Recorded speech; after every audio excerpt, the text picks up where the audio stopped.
Bible సమయం గంభీర సమయం వచన పరంపర ధ్యానాంశ సమయం బైబిల్ సమయం గంభీర సమయం దైవ సన్నిధికి అనుబంధ సమయం బైబిల్ సమయం బైబిల్ సమయం బైబిల్ సమయం బైబిల్ సమయం. ఈరోజు ఈ కార్యక్రమాన్ని నిర్వహించడానికి సహాయపడిన ప్రియులకు యేసు అనుచరులు అందరము కలిసి హృదయపూర్వక వందనాలు చెల్లిస్తున్నాం. అమ్మా బాబు, మేము మీకు ఏమీ ఇవ్వలేము. మా పక్షంగా దేవుడే మిమ్మలను మీ కుటుంబాలను నిండారుగా దీవించు.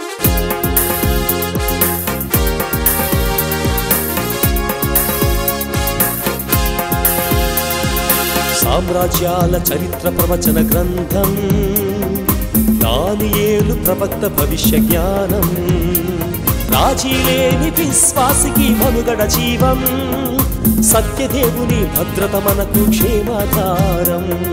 దానియేలు గ్రంథం, దానియేలు గ్రంథం, దానియేలు గ్రంథం, దానియేలు గ్రంథం.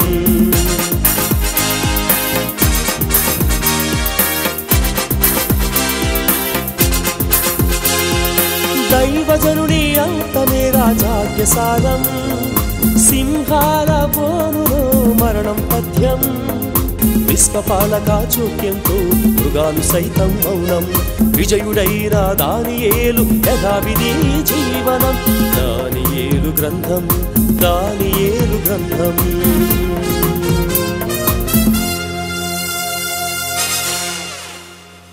Good evening. Praise the Lord. దేవుని నామానికి స్తోత్రం. సకాలానికి వచ్చిన మీ అందరికీ ప్రత్యేక ధన్యవాదాలు. దేవుడు ఈరోజు తన వాక్య సమృద్ధి చేత మనందరినీ దీవించునుగాక. దేవుని యొక్క వాక్యాన్ని ధ్యానించడానికి ముందుగా కొన్ని విషయాలు మీతో చెప్పాలని నేను ఆశపడుతున్నాను.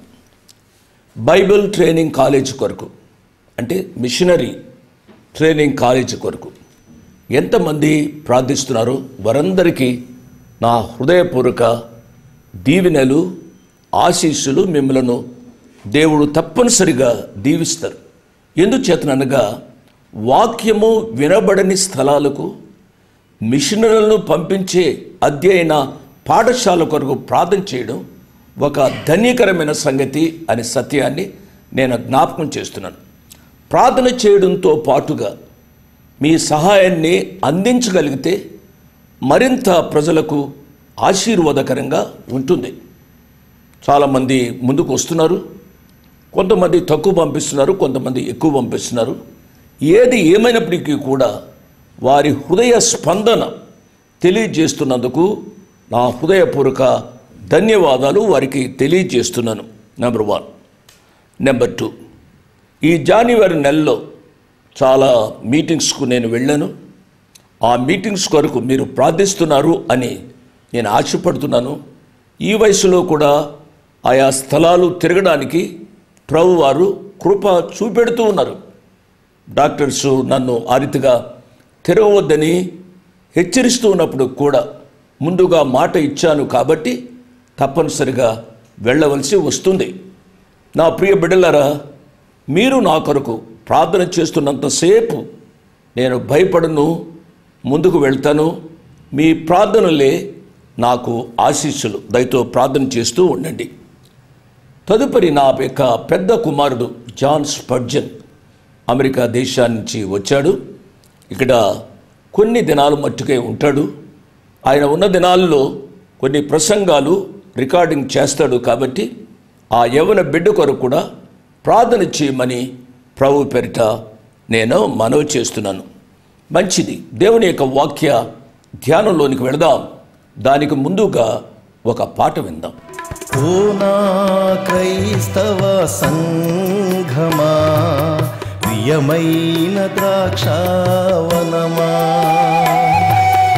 ఓ నా క్రైస్తవ సంఘమా, ప్రియమైన ద్రాక్షావనమా. నేల దున్నాను, రాళ్ళు ఏరాను, పాదు త్రవ్యాను, ఎరువు వేశాను, నిము మొక్కలుగా నాటాను, నీరు పోసా, చుట్టూ కంచె వేశాను.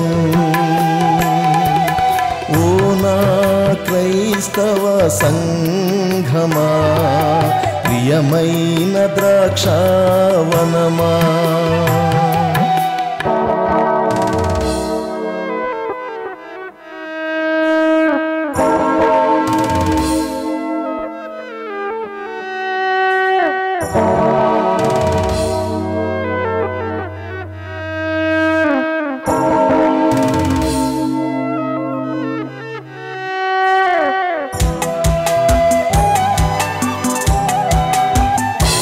మొక్కగా ఉన్న మీరు చెట్టయ్యారు, తీగెలు వేసి బహుగాను వ్యాపించారు. మొక్కగా ఉన్న మీరు చెట్టయ్యారు, తీగెలు వేసి బహుగాను వ్యాపించారు. తీపి ద్రాక్షాలు కాయాలని ఎదురు చూసా, చేదు ద్రాక్షాలని మీరు కాస్తున్నారా. నా ఆశ అడియాసయే, చేదు ద్రాక్షాలని మీరు కాస్తున్నారా. నా ఆశ అడియాసయే. ఓ నా క్రైస్తవ సంఘమా, ప్రియమైన ద్రాక్షావనమా.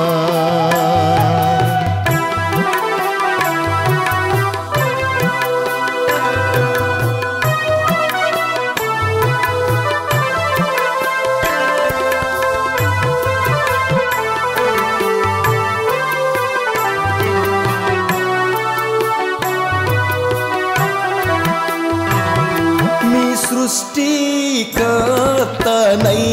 నన్ను మీరు ఏనాడో మరచిపోయారు. పాట విన్నారు కదూ. ఇక ప్రార్థన చేసుకుని దేవుని యొక్క వాక్యాన్ని ధ్యానం చేసుకుందాం. ప్రార్థన చేస్తున్నాను. వీలున్నవారు మోకరించండి, వీలు లేనివారు దయతో నాతో ప్రార్థనలో ఏకీభవించండి. కృపా సత్య సంపూర్ణుడు అయిన మా ప్రియ పరలోకపు తండ్రి, వందనాలు, స్తోత్రాలు నాయనా. నాయనా, మిషనరీ ట్రైనింగ్ కాలేజ్ కొరకు మేము ప్రార్థన చేస్తున్నాము నాయనా. నాయనా, రేడియో పరిచర్య ఉన్నప్పటికీ, టీవీ పరిచర్య ఉన్నప్పటికీ, ఇంకా కొన్ని ప్రాంతాల్లోకి రేడియో వెళ్ళడం లేదు, టీవీ వెళ్ళడం లేదు నాయనా. ఆ ప్రాంతాల్లోనికి మా యొక్క రాష్ట్రంలో తెలుగు ప్రజలు మిషనరీలుగా వెళ్ళే కృపా అనుభవం దయచేయమని అడుగుతున్నాం. ఆ బిడ్డలను మీ కృపా వాక్యంతో, మంచి శీలంతో వారు ఆ ప్రాంతాలకు వెళ్ళేటట్టుగా ట్రైనింగ్ చేసిన అనుభవం మీరు మాకు దయచేయమని ప్రాధేయపడి అడుగుతున్నాను నాయన. నాయన, నా మటుకు నా ఆరోగ్యాన్ని ఎంతవరకు కాపాడుతూ వచ్చారు. ఏ స్థలాలకు నేను మాట ఇచ్చానో ఆ స్థలాలకు వెళ్ళడానికి సహాయపడండి ప్రభువా. ప్రభువా, జాన్ స్పర్జన్ వచ్చాడు ప్రభువా. అతడు ఇక్కడున్న కాలంలో అనేకులకు ఆశీర్వాదకరంగా ఉండడానికి సహాయం చేయండి. చాలా కూటాల్లో స్పర్జన్ కూడా మాట్లాడుతున్నాడు. ఆ మాటలు అనేకులకు ఆశీర్వాదకరంగా ఉండడానికి సహాయపడండి నాయన. నాయన, బైబిల్ ట్రైనింగ్ కళాశాల కొరకు ప్రాధేయపడి అడుగుతున్నాను నాయన. నాయన, అది ఒకానొక దినం రియాలిటీగా చూడడానికి సహాయపడమని అడుగుతున్నాను నాయన. ఎంతమంది వారి గుప్పులు విప్పి సహాయపడుతున్నారు, వారందరినీ నిండారుగా దీవించండి. మా యొక్క రాష్ట్రంలో ఉన్న జిల్లాలన్నింటిలో ప్రభువా అనేక మంది మిషనరీస్గా ట్రైన్ కావడానికి ముందుకు రాగలిగిన కృప దయచేయమని అడుగుతున్నాం ప్రభు. కృప చూపించి మహిమ పొందమని యేసు ప్రభు వారి యొక్క పుణ్యనామమున స్తోత్రం చెల్లించి వేడుకున్నాం తండ్రి. ఆమెన్. ఆమెన్ అని నాతో చెప్పిన మీ అందరికీ నా ప్రత్యేక వందనాలు. దానియేలు గ్రంథం 8వ అధ్యాయము 6వ వచనాన్ని చదువుకున్నాం. 6వ వచనం నుంచి 8వ వచనం వరకు చదువుతున్నాను. ఈ మేకపోతు నేను నది ప్రక్కన నిలుచుట చూచిన 2 కొమ్ములు గల పొట్టేలు సమీపమునకు వచ్చి భయంకరమైన కోపంతోనూ బలముతోనూ దాని మీదకి ఢీకొని వచ్చెను. నేను చూడగా ఆ మేకపోతు పొట్టేలును కలుసుకొని మిక్కిలి రౌద్రము గలదై దాని మీదకు వచ్చి ఆ పొట్టేలును గెలిచి దాని 2 కొమ్ములను పగలగొట్టెను. ఆ పొట్టేలు దానిని ఎదిరింపలేకపోయినందున ఆ మేకపోతు దానిని నేలను పడవేసి త్రొక్కుచుండెను. దాని బలమును అణిచి ఆ పొట్టేలును తప్పించుట ఎవరికి చేతకాకిపోయినావు. అలెగ్జాండర్ స్థాపించిన గ్రీకు సామ్రాజ్యము 4 రాజ్యాలుగా చీలిపోయిందని నేను ముందే చెప్పాను. అలెగ్జాండర్ సేనాధిపతులు 4 ఆ రాజ్యాన్ని 4 భాగాలుగా పంచుకొని పరిపాలించారు. ఆ 4 సేనాధిపతులు ఎవరో నేను చెప్తున్నాను, రాసుకోవాల్సిన వారు రాసుకోనండి. ఆ 4 సేనాధిపతులు ఎవరో, వారు పరిపాలించిన రాజ్యాలు ఏమిటో నేను చెప్తున్నాను. నెంబర్ 1, కెసెండర్ మాసిదోనియాను పరిపాలించాడు. నెంబర్ 1 రాసుకున్నారు కదమ్మా, కెసెండర్ ఎదురుగుండా మాసిదోనియా అని రాయండి. 2వది టోలెమీ సోటి అని అంటాం. టోలెమీ సోటి ఇతడు ఐగుప్తు దేశాన్ని పరిపాలించాడు. నెంబర్ 3 సెల్యూకస్ ఇతడు ఇండియాను, తూర్పు దేశాలను, సిరియాను పరిపాలించాడు.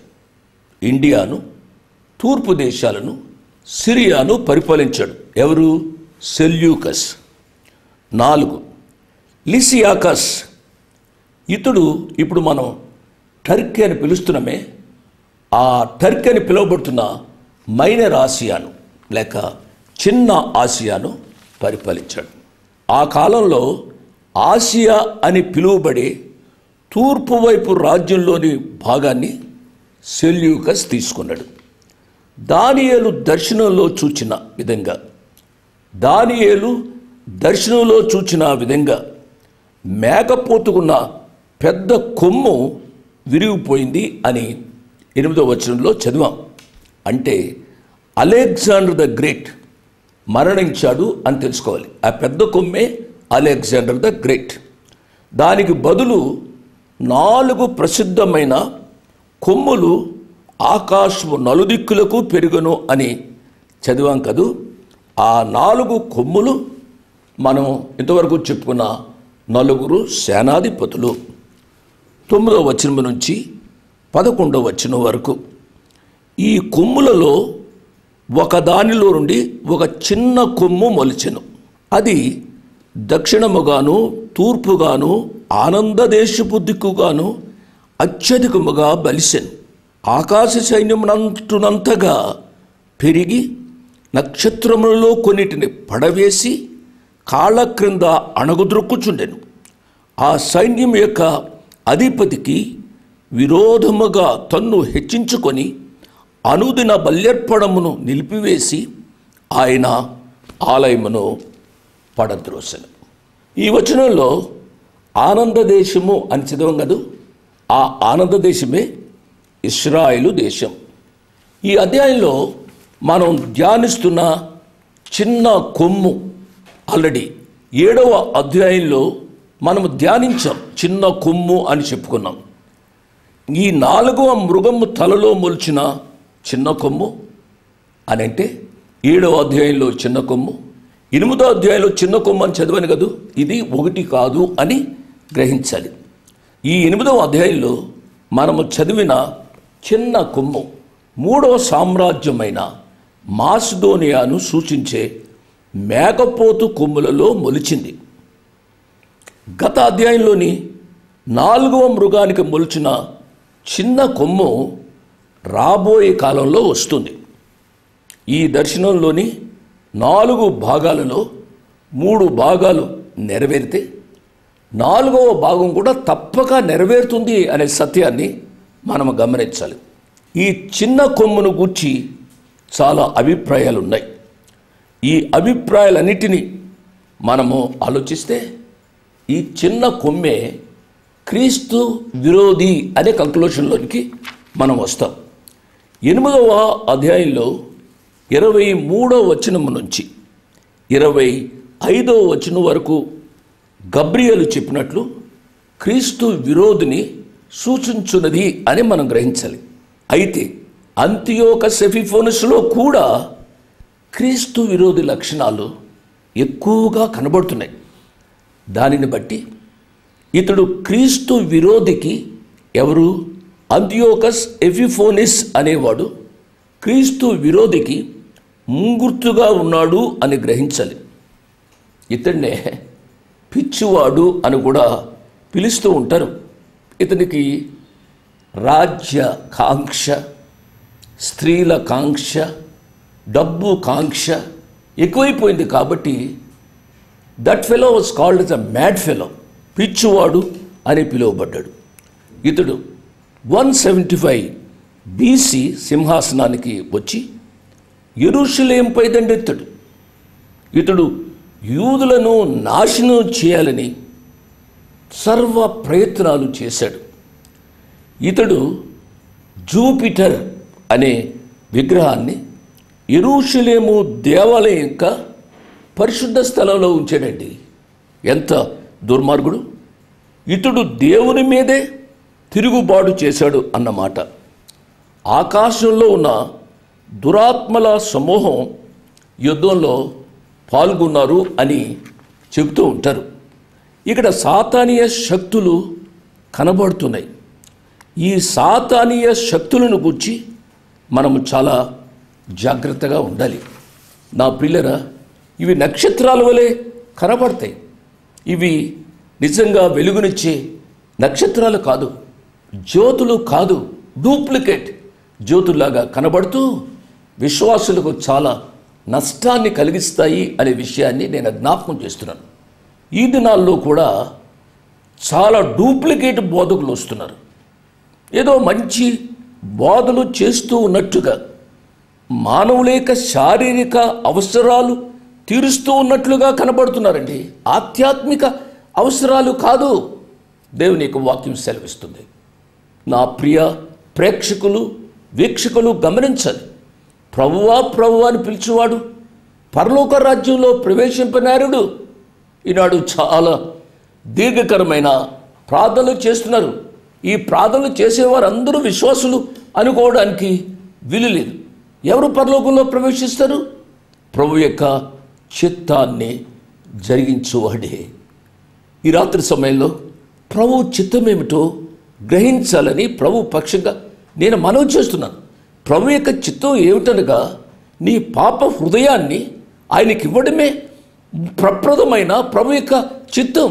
నీ హృదయాన్ని ఇవ్వకుండా, నువ్వు రక్షింపబడకుండా, నీవు మారు మనసు పొందకుండా ఏవేవో దీర్ఘ ప్రార్థనలు చేస్తే, ఉపవాస ప్రార్థనలు రాత్రంతా సంపూర్ణ రాత్రి ఉపవాస ప్రార్థనలు అని వెళ్తున్నారు. దేనికి వెళ్తున్నారు? నేను అడిగే ప్రశ్న. సంపూర్ణ రాత్రి ఉపవాస ప్రార్థనలు చేయడం మంచిది, నేను కాదనట్టలే. కానీ దానికి ముందుగా నువ్వు గ్రహించవలసింది, నీవు రక్షింపబడ్డావు, నీ పాపాలు క్షమించబడ్డాయి. యేసు ప్రభువారిని నీ హృదయంలోనికి ఆహ్వానించి నీ యొక్క జీవితంలో ఆయన ప్రప్రదంగా పనిచేస్తున్నాడు అని నువ్వు సాక్ష్యము ఇవ్వగలదువా? నీ జీవితము పరిశుద్ధముగా ఉందా? నీవు దేవుని వాక్యానికి లోబడుతున్నావా? ఈ విషయాలు ఆలోచించాలని ప్రభు పేరిట నేను జ్ఞాపకం చేస్తున్నాను. దానియేలు గ్రంథం 12వ అధ్యాయం 3వ వచనంలో ఈ రీతిగా ఉంది. బుద్ధిమంతులైతే ఆకాశ మండలంలోని జ్యోతులను పోలిన వారి ప్రకాశించెదరు. నీతి మార్గమును అనుసరించి నడుచుకున్నట్లు ఎవరు అనేకులను త్రిప్పుదురో వారు నక్షత్రం వలె నిరంతరమును ప్రకాశించెదరు. కాబట్టి నా ప్రియులారా, మనము జ్యోతుల వలె ఉండాలి, నిరంతరము నక్షత్రాల్లా ప్రకాశించాలి అనగా రక్షింపబడిన వారిగా ఉండాలని మరొకసారి నేను జ్ఞాపకం చేస్తున్నాను. ఇతడు అంతియోకస్ ఎపిఫానెస్ అనేవాడు ఇశ్రాయేలులను చాలా బాధ పెట్టాడండి, హింసించాడు. అందుచేత ఇతడు పిచ్చివాడైపోయాడు. దయచేసి గమనించండి, దేవుని బిడ్డలను హింసించవద్దు. దేవుని బిడ్డలను హింసిస్తే వారు పిచ్చివారు అవుతారు అనే సత్యాన్ని ఈ రాత్రి గమనించాలి. ఇతడు అంటే ఈ అంతియోకస్ అనేవాడు దరిదాపు 40,000 మంది యూదులను చంపించాడండి. 40,000 మంది యూదులను బానిసలుగా అమ్మివేశాడు. ప్రధాన యాజకత్వాన్ని వేలం వేసి అతడు అమ్మిన దుర్మార్గుడు. అంటే ఎవరు ఎక్కువగా వేలం పాట పాడితే ప్రధాన యాజకత్వాన్ని ఇచ్చేశాడండి. డబ్బంటే ఎంత దురాశో ఈ మనిషికి మనం అర్థం చేసుకోవాలి. ఈ అంతియోకస్ అనేవాడు దేవుని మందిరంలో జరుగు యెహోవా ఆరాధనకు చాలా మట్టుకు ఆటంకంగా నిలిచాడు. దేవుని వాక్యాన్ని వింటున్న నా ప్రియులరా, దేవుని వాక్యానికి, దేవుని వాక్య ప్రకటనకు ఎన్నడూ ఎదురు తిరగవద్దు అని నేను మనవి చేస్తున్నాను. ఇంకొక సత్యాన్ని చెప్తున్నాను. ఇతడు ఈ అంతియోకస్ ఎపిఫానెస్ అనేవాడు ఇతడు ఆడ పందిని చంపి యెరూషలేము దేవాలయంలో ఆ రక్తాన్ని చల్లించిన దుర్మార్గుడు. ఇది చదువుతుంటేనే ఒళ్ళు గగురు పడుస్తుంది. ఇది మహా పాతకమ్మగు దేవదూషణ కార్యం. ఇతడు పరిశుద్ధతను పాడు చేయడం మాత్రమే కాకుండా యెరూషలేము యొక్క పొడుచువారిని కూడా పాడు చేశాడు. యూదుల యొక్క పర్ణశాల పండుగను త్రాగుబోతులు పండుగగా మార్చాడు. ఈ విషయాన్ని దానియేలు గ్రంథం 11వ అధ్యాయం 21వ వచనంలో 31వ వచనంలో మనం చూడవచ్చు. చదువుతున్నాం చూడండి. దానియేలు గ్రంథం 11వ అధ్యాయము 21వ వచనం. అతనికి బదులుగా నీచుడగు ఒకడు వచ్చును, అతనికి రాజ్య ఘనత ఇయ్యరు గాని నెమ్మది కాలమందు అతడు వచ్చి ఇచ్చగపు మాటల చేత రాజ్యమును అపహరించును. సాతానుడు చెప్పే మాటలన్నీ ఇచ్చగపు మాటలే, పైకి మంచిగా ఉంటాయి. ఇచ్చగపు మాటలు గమనించే విశ్వాసులుగా మీరు ఉండాలి. 31వ వచనంలో చూసినట్లయితే ఈ రీతిగా వ్రాయబడింది. అదే దానియేలు గ్రంథం 11వ అధ్యాయము 31వ వచనం. అతని పక్షమున శూరులు లేచి పరిశుద్ధ స్థలపు కోటను అపవిత్రపరిచి అనుదిన బలి నిలిపివేసి నాశనమును కలుగు చేయి హేమైన వస్తువును నిలువబెట్టుదురు. యెరూషలేము నగరంలోని మిక్కిలి సుందరమైన భాగాలన్నిటినీ ఇతడు కాల్చివేశాడు. ఆలయంలోని బంగారు ఆభరణాలన్నిటినీ దొంగిలించాడు. అక్కడ ఉన్న సంపదనంతటినీ అతడు తరలించుకుపోయాడు. బలి అర్పణలన్నిటినీ నిలిపివేశాడు. యూదులు తమ దేవుని ఆరాధించకుండా చేశాడు. వారి బిడ్డలకు సున్నతి చేయకుండా ఆపు చేశాడు. ఎంత దుర్మార్గుడో మీరు ఆలోచించాలి. కాదన్న వారిని అనగా సున్నతి మేము చేయించుకోవాలి అన్నవారిని సిలువ వేశాడు. ఆ సమయంలోనే వారి పిల్లలను వారి మెడకు వేలాడదీశాడు. ఈ విషయాలు చెబుతుంటేనే నా శరీరము గగురు పొడుస్తుంది. ఇవి ఇంక నేను చెప్పలేనండి. ఒకవేళ రాసిన ఇవి చదవలేము. ఇదంతా ఎందుకు జరిగింది అని అంటే ఒక సత్యాన్ని గమనించండి. నేను ముగిస్తున్నాను. ఇశ్రాయేలు ప్రజలు దేవుని మాటకు అవిధేయులైనారు. ఇశ్రాయేలు ప్రజలు దేవుని బిడలైనప్పుడు కూడా తమ తండ్రి అయిన దేవుని యొక్క మాట వినకుండా ఇష్టానుసారంగా జీవిస్తూ వచ్చారు. కాబట్టి ఈ రాజుల చేతిలో ఇంత దుర్మార్గత వారు అనుభవించవలసి వచ్చింది. నా పిల్లరా, ఈ రాత్రి సమయంలో సాతానుకు మనము చోటు ఇవ్వకూడదు. సాతానుని మనకి ఎంత దూరంగా ఉంచుకుంటామో ప్రభువుకు అంత సమీపంగా రావడానికి అవకాశం ఉంది. నేను ముగిస్తున్నాను. ఈ రాత్రి మన హృదయాలలో ఒక గట్టి తీర్మానం చేసుకుందాం. ఇంకా రక్షింపబడకపోతే అనగా ఇంకా నీ హృదయంలో సాతానుడు ఉంటే ఆ సాతానుని బయటకు పంపించు. యేసు ప్రభువాన్ని నీ హృదయంలోనికి ఆహ్వానించు. అట్టి కృపా ధన్యకరమైన తీర్మానము ఈ రాత్రి ఆ ప్రియ ప్రభు వాక్యం విన్న హృదయాలలో దయచేనుగాక. ఇంతకుముందే మీ హృదయాన్ని ఇస్తే మీకు నా హృదయపూర్వక ఆశీస్సులు, ధన్యవాదాలు. దేవుడు ఇంకా మిమ్మలను దీవించునుగాక. May God bless you. ఇంతవరకు వాక్యాన్ని విన్నందుకు మీకు నా హృదయపూర్వక వందనాలు. ఒక ప్రత్యేకమైన మనవి చేయడానికి మరొకసారి మీ ముందుకు వస్తున్నాను. అదేమిటనగా ఈ కార్యక్రమాన్ని నిర్వహించడానికి నేను ఎంతో ధైర్యం చేశాను అనే విషయాన్ని జ్ఞాపకం చేస్తున్నాను. డబ్బుండి కార్యక్రమాన్ని ప్రారంభించలేదు. నన్ను రక్షించి ఇంతవరకు పిలిచిన ప్రభు ఉన్నారు అని, తదుపరి విశ్వాసులైన మీరు ఉన్నారు అనే ధైర్యంతో ఈ కార్యక్రమాన్ని కొనసాగిస్తున్నాం. కాబట్టి ఈ కార్యక్రమానికి అయ్యే ఖర్చులో కొంత భాగమైన మీరు భరించాలని మనవి చేస్తున్నాను. ఒకరోజు కార్యక్రమానికి ఎంత ఖర్చు అవుతుందో ఆ విషయాలు మీరు తెలుసుకోవాలంటే దయతో నాకు ఫోన్ చేసి కానీ ఆఫీసుకు ఉత్తరం రాసి కానీ తెలుసుకొని సహాయపడమని ఒక తండ్రిగా, దైవదాసునిగా, అంకులుగా మీకు మనవి చేస్తున్నాను. అడ్రస్ 1-1- మరలా 214/2 1-1-214/2 ఫ్లాట్ నంబర్స్ 505 and 506.